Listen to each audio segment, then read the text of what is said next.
சத்தியத்தில் பரவசம்.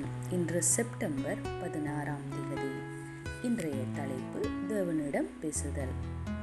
அவர் பிரதியுத்தரமாக, மனுஷன் அப்பத்தினாலே மாத்திரமல்ல, தேவனுடைய வாயிலிருந்து புறப்படுகிற ஒவ்வொரு வார்த்தையினாலும் பிழைப்பான் என்று எழுதியிருக்கிறதே என்றார்.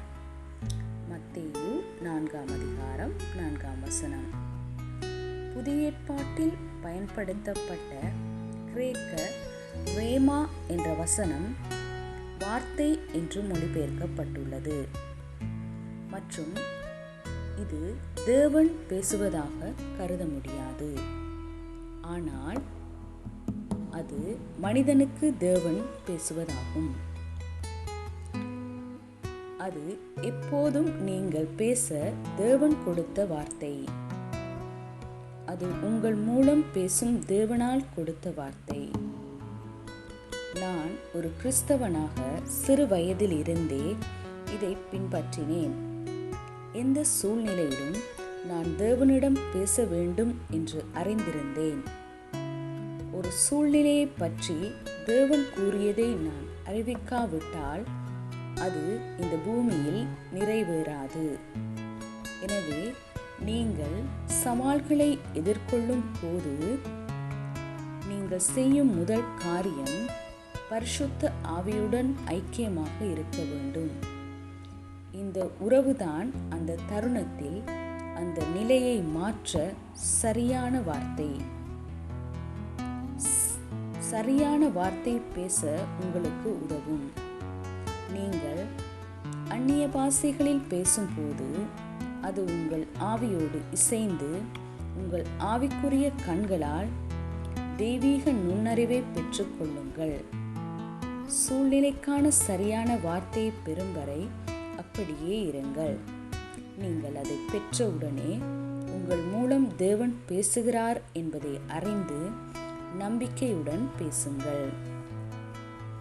உங்கள் வாயிலுள்ள வார்த்தை தேவன் பேசுகிறது. மோசேக்கு உதவ ஆரோனை நியமித்த போது தேவன் சொன்னதை நினைத்து பாருங்கள். நீ அவனோடே பேசி அவன் வாயின் வார்த்தைகளை போடு. நான் உன் வாயிலும் அவன் வாயிலும் இருந்து நீங்கள் செய்ய வேண்டியதை உங்களுக்கு உணர்த்துவேன். அவன் உனக்கு பதிலாக ஜனங்களோடே பேசுவான். இவ்விதமாய் அவன் உனக்கு வாயாய் இருப்பான், நீ அவனுக்கு தேவனாய் இருப்பாய்.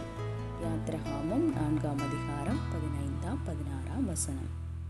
வார்த்தையை பெற்றவர் தேவனை போன்றவர், ஏனென்றால் அவரிடம் தேவனுடைய வார்த்தை இருக்கிறது. ஆனால் இந்த செயல்முறை ஒரே தனிநபர் மூலம் நடக்கிறது என்பதை குறித்து நினைத்து பாருங்கள். மோசேக்காக தேவனுடைய முதல் திட்டமாக இருந்தது இதுவே. வார்த்தையை பெற்று அதை பேசுவது, தேவனிடமிருந்து பேசுவது. இதை பயிற்சி செய்து ஒவ்வொரு சவாலையும் வெல்லுங்கள். எதிர்ப்பையும் எதிரியையும் வென்று ஒவ்வொரு நாளும் வெற்றியுடன் வாழுங்கள். ஜெபிப்போம். அன்பான தகப்பனே, இப்போதே சரியான வார்த்தையை எனக்கு வழங்கியதற்கு நன்றி. அதன் மூலம் நான் தினமும் மகிமையுடன் வெற்றி பெறுவேன். நான் அந்நிய பாஷைகளில் பேசுவதன் மூலம் தெய்வீக நுண்ணறிவை பெறுவேன். மேலும் உமது வார்த்தையை தைரியமாகவும் நம்பிக்கையுடனும் பேசுவதற்கு அதிகாரம் பெற்றுள்ளேன். உங்கள் முழு விருப்பத்துடன் சூழ்நிலைகளை சீரமைத்து அந்த சூழ்நிலைகளை மாற்றும் வல்லமை